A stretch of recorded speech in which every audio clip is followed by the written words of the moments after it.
to the channel. Okay, so this is the first video I think that I've done where I've tried to include all of the kids in it. So we're just going to see how we go with it. I really don't think that I'm going to be able to hold their attention for the whole thing because it is quite late in the afternoon and these ones are a little bit tired, aren't we? You are always tired. So anyway, today's video, we are going to show you guys some really fun recipes that we sort of kind of invented over the weekend, didn't we? Yeah. We had fun experimenting with a few new recipes. We played a lot of it by ear. We wanted to do a healthier alternative to some traditional Easter treats. And while we weren't sure how they were going to turn out, I think we were pretty happy with how they came out in the end, weren't they? Or weren't we? That turned out really good. So what we're going to do is we're going to show you guys what we made today. Now obviously Easter can be a pretty expensive time. So while we've tried to create healthy recipes, we've also tried to keep them very affordable as well. So you can rest assured that if you want to try these recipes out, you don't necessarily have to spend a fortune in the process. And I can already see that we're losing Louis, so we're going to try and jump straight into it. But before we do, I just want to give 3 quick little disclaimers. The first one is we are totally easygoing when it comes to having a bit of chocolate and a bit of healthy food in our household. We like to do the whole moderation thing. However, we do not judge what anybody else chooses for their own family. Do we, Archie? Yes. So if people decide that they don't like chocolate in their household, that doesn't matter, does it? Yeah. Because it doesn't affect us. That's why I'm doing this. That's why you're doing this. And what happens if people only like to eat chocolate in their house? Is that okay? Yep, that's okay. Because whatever anybody else does in their household does not affect us. So this is certainly not a video suggesting that you should be replacing your Easter. Oh yeah, some scissors.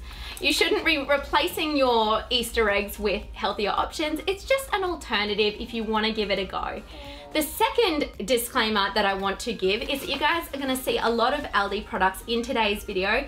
That is because we have been part of a year-long ambassadorship with Aldi, but Aldi has given us total free reign over the kinds of products and kind of concepts we want to come up with. So all of the ideas you'll see in today's video and all of the products that we've chosen to feature are ones that we have personally chosen to feature. So you know that they're ones that we actually do love, otherwise we wouldn't have chosen to show them. And our last little disclaimer is that not all of the products that you see are going to be Aldi. There's 2 or 3, I think 3 actually, products that aren't from Aldi, and I'll explain throughout the video why we couldn't get those at Aldi. Sometimes there are just things that you're not able to get from there, but I have noticed that they are getting a lot better with that. There was a time where you could only get certain things from Aldi and you still had to do a grocery shop in other grocery stores. However, I find that you can get mostly everything there now. There's just every now and then you get a couple of little things that you may not be able to find, so I'll talk about those more in the video. So anyway, with that said, let's get started, hey? Yay! Yay! Okay, so 2 of the recipes that we're going to be doing today require a stand mixer. So Aldi was kind enough to gift me their Sterling stand mixer. And to be honest, I was a bit hesitant to get this because given the machine is only priced at $199, I sort of expected it to be made of plastic and look and feel quite cheap and clunky. And that's despite the fact that I've never actually bought anything that hasn't been good quality from Aldi before.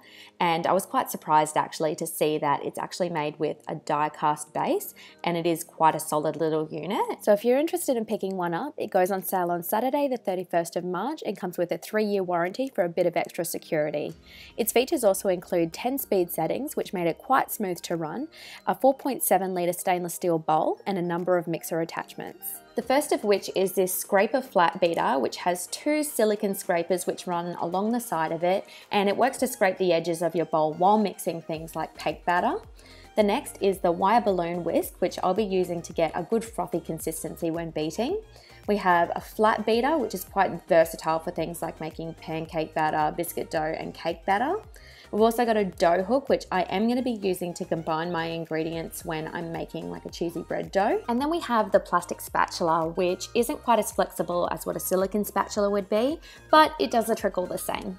It also comes with a splash guard with pouring shield to allow you to add ingredients while the mixer is running without having those ingredients splash up on you.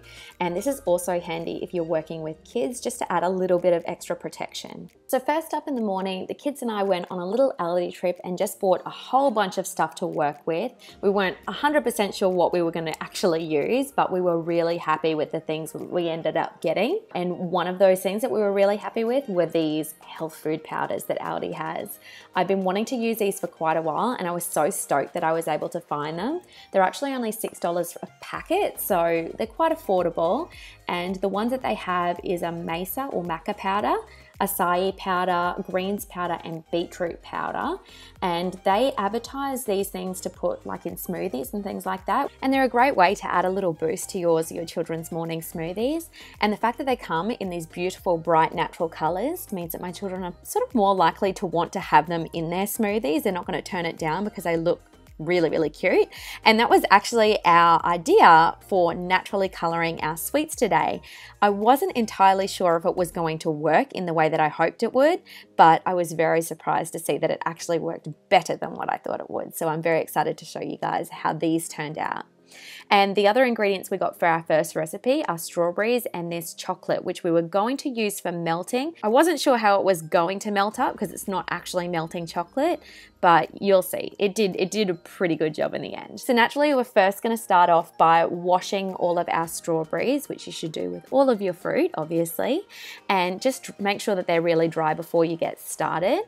And then Archie was very happy to separate and put all of our chocolate in a microwave or heat-proof bowl and just add about a tablespoon of oil. You can do this over a stove top. I did in the microwave just to be easy, and it only took me about a minute in the microwave. You'll notice that when we're stirring, it is still quite a little bit lumpy when it came out after a minute, but I find it's probably less is more when it comes to heating chocolate. You don't want to overheat it. So just by giving it quite a good stir, the rest of the chocolate melted in it and it came out really, really smooth. Then in order to color our chocolate, we separated it into 4 smaller bowls and then added just a teensy bit of each of our powders in order to color it. Now, we probably added just a little bit too much. We wanted like the nice light pastel colors, and we probably could have added even less. So even though this was an experiment, so that's generally how they go, we could have done away with just doing a little bit less than what we did. And you probably guessed by now that we are doing chocolate covered strawberries. So that is exactly what we went through and did next. Heidi was our little strawberry dipper, and she had a whale of a time getting the strawberries and dipping them in the different colors and learning about the textures and how to make sure that they weren't too drippy when she laid them on the baking paper. And you can see by her little concentrated face, she really enjoyed herself, but she took it very seriously as well. And in the end, we had this beautiful array of brightly colored chocolate covered strawberries, which sort of resembled Easter eggs in a way, except that they were just a slightly healthier take on your traditional chocolate solid Easter eggs.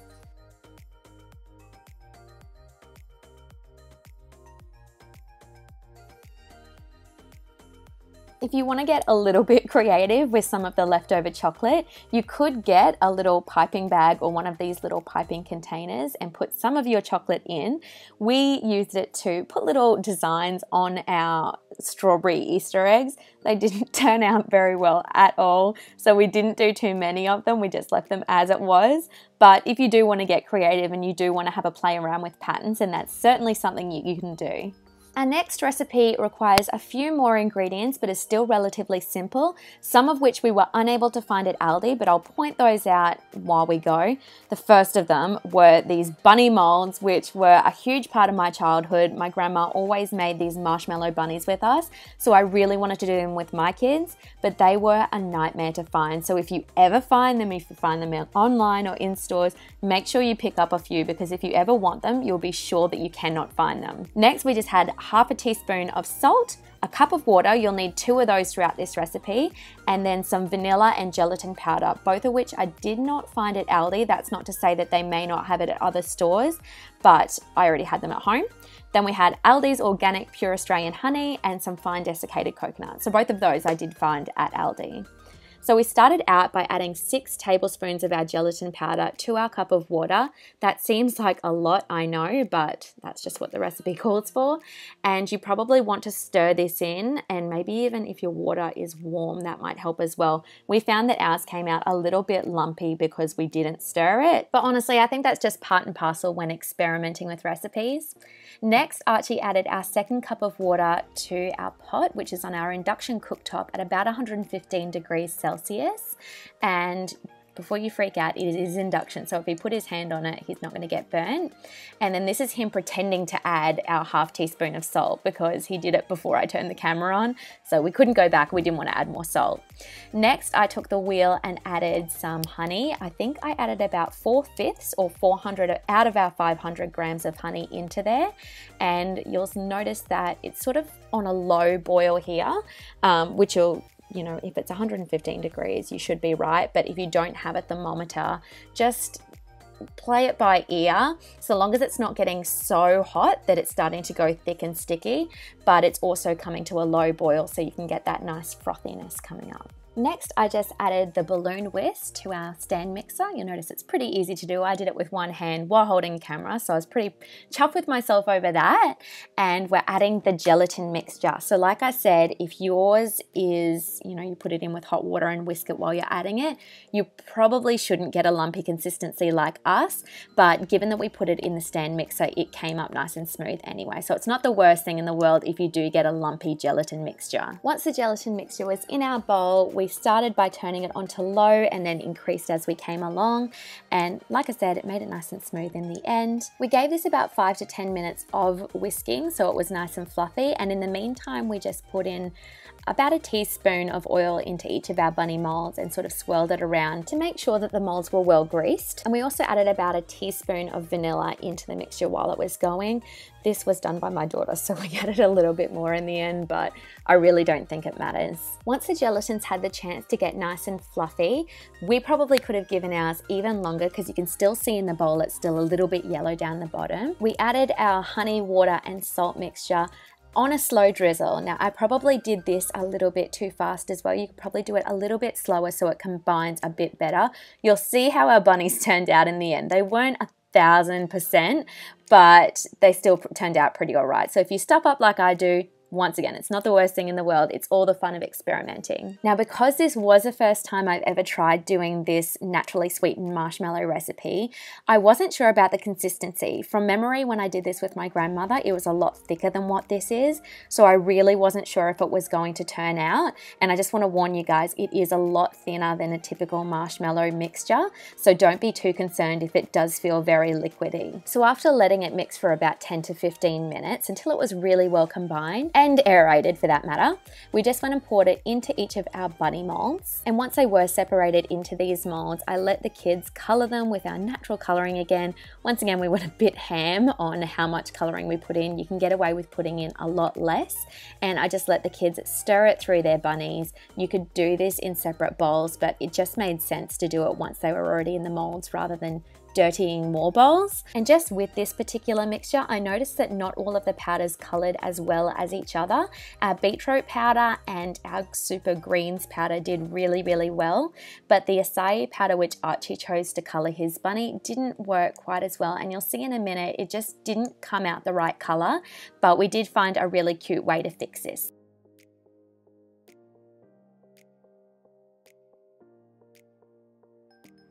Once our bunnies had been in the refrigerator for an hour, I was actually surprised that it only took an hour. I thought they were probably going to take overnight. They set really, really well. So once again, do not be deterred by the fact that the consistency is quite runny to begin with. Although you'll notice that Archie's bunny is a lot smaller than the other ones because I tripped over when I was putting it in the fridge and tipped half of it on the floor. So I was really sad about that. So you can see that this is quite a springy marshmallow, and the way that I got this out of each of the containers was just gently pull it away from my finger, from the edges. This is just where the oil didn't manage to reach, so make sure that you grease your molds quite well before you do put the marshmallow in. And then when I took the marshmallow out, I realized that this is why you need to make sure that your gelatin is mixed in very, very well, otherwise it will sink to the bottom. It wasn't the worst look though, you guys. It could have been a lot worse, and the kids actually loved the fact that it was sort of two-tone. So if you want to go for that look, just simply don't mix in your gelatin very well. It obviously happened with all of our bunnies, especially Archie's sad little bunny. I just felt so bad for him. But he actually thought it was quite cute. He kept calling it the mummy, daddy, and baby bunnies. So that was a bit of a save there. But to try and save it and make it look a little bit cuter, we just poured some of that desiccated coconut into a spare bowl. And then once again, we just took one of our powders to color each of the coconuts. So I let the kids pick each of their own colors once again. And then they had a really good time exploring their textures with, you know, the fun jelly rubbery feeling and then the rough texture of the coconut when they went through and stuck all of the coconut to the edges of the bunny to make them look cute and furry. And I honestly just love watching their little faces as they explore. Like, they're so intense and so focused on what they're doing, but you also know that they're having a really good time. So it's really, really cute to just sit back and watch these things happen. And it's probably why my grandma did so many of these activities with me when I was little.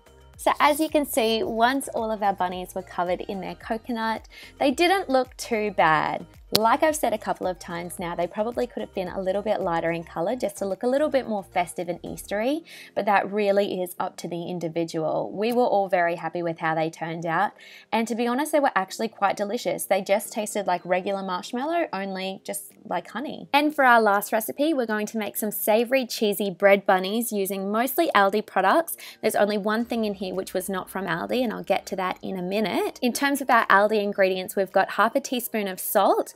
We've got this full cream milk here, which we're going to use half a cup of.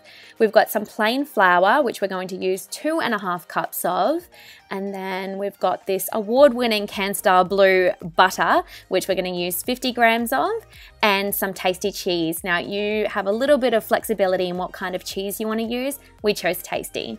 And then we've got some yeast. Now, this is something that I could not find at Aldi, which once again is not to say that they don't stock it in some Aldi stores, but they didn't stock it in mine. Luckily, I did have some at home. So if you have some at home, winning. If not, you may have to go to another store to get it. Now, to start our recipe, we're just going to go and pour half a cup of milk into our measuring jug, and make sure this is a heat-proof measuring jug because you're either going to heat it over the stove or in the microwave like me.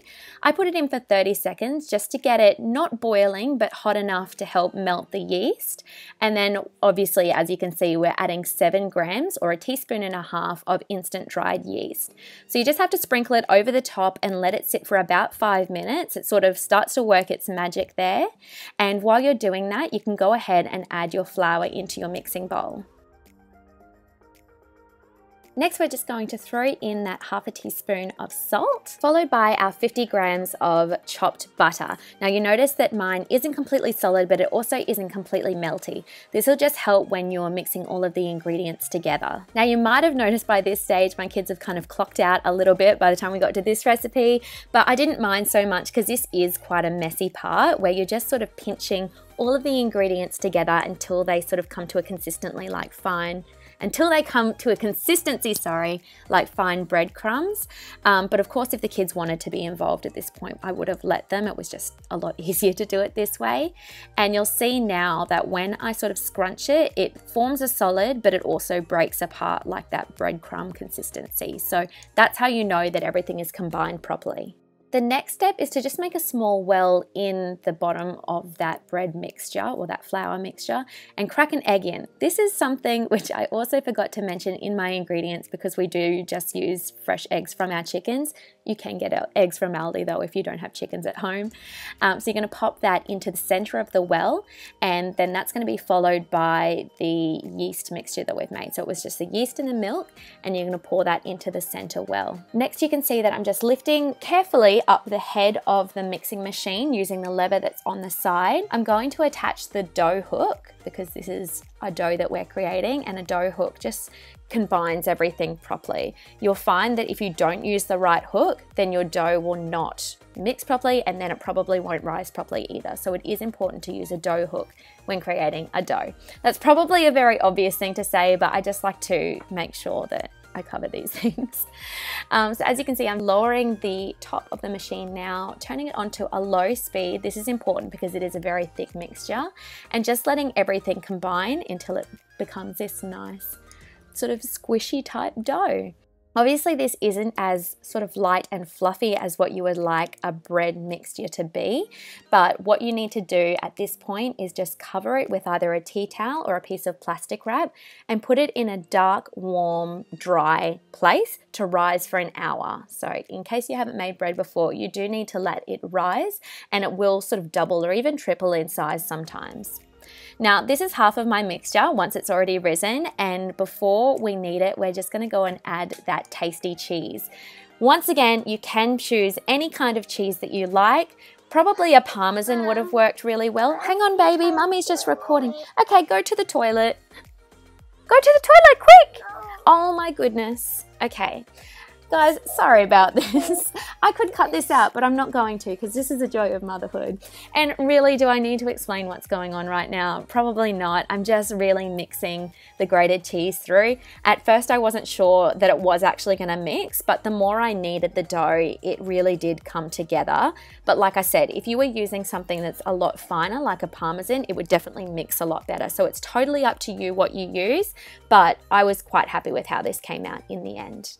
Now, once you're finished doing all of the kneading of this dough, you just want to separate it into a couple of different portions, and you'll see in a minute the size of these portions that I've made. So this is, I think, half of our mixture, and it created 4 separate portions, and these were sort of maybe like small tennis ball size portions, or maybe like a pool ball. And then I'm just from that ball, or from each section, tearing off a large ping pong ball sized shape. And this is probably where I'm going to get a bit confusing because I'm not very good at explaining things like this, but it's pretty self-explanatory. And then from that ball, I've made sort of like a marble sized ball. So as you can see, 3 separate sizes. And with these, we're just taking a larger one, and I got each of the kids to roll a big, long snake shape that was about 30 centimeters long or a foot, depending on what type of measuring system you use. And they had so much fun doing this. It was sort of like a Play-Doh type activity for them. So depending on what age your children are, this is probably a good stage for the kids to come in and help out. And as you can see, after that, they just rolled the snake into a snail or coil shape, then put the medium-sized ball on top and cut it at the ends to make 2 little ears, and put our little ball on the end to create a little bunny tail. How cute is that? And then just to give it a little more character, we got these organic cacao nibs, which I don't think I showed in my ingredients either, I'm sorry, but they are from Aldi. And we just got 1 each and put them on as little eyes to make our bunnies look a little bit more complete. Now, obviously they're not ready to eat yet, so we do have to go and put them in the oven at about 180 degrees for approximately 30 minutes, or until they're starting to look golden. It helps if you brush them with milk a little bit as well, because that just helps them to golden up a little bit. And then when they come out, they are ready to eat.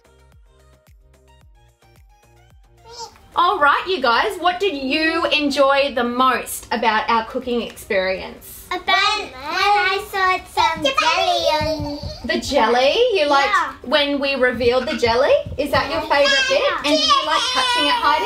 Yes. You like touching it? It was wobbly. It was super wobbly and jiggly. Archie, what was your favourite bit about our cooking? When we ate it. Oh, that was good too. Louie, hey, when we did our cooking on the weekend, what was your favourite part? Of that. Here, let's bring you up here. What was your favourite part, babe? A garbage truck. What? A garbage truck. That didn't happen. And if you guys enjoyed those recipes too, please let us know in the comments below. Also, if you have some recipes that you would like to share with us or the rest of the community, then please share those as well, because I really do love seeing these things come through. And I feel like with holidays or school holidays coming up, we might do a little bit more Easter baking, hey? Yeah. Yeah?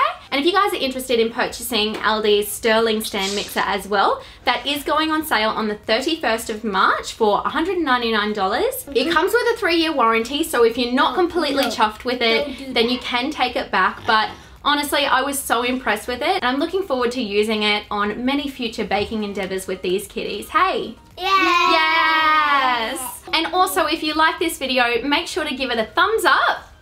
Good job, guys. Hit that subscribe button. And other than that, we are gonna see you guys next week, hopefully for a laundry routine video. So if you're interested in stuff like that, then make sure to tune in. You ready to say bye, guys? Bye. Bye. We'll see you next time. We will.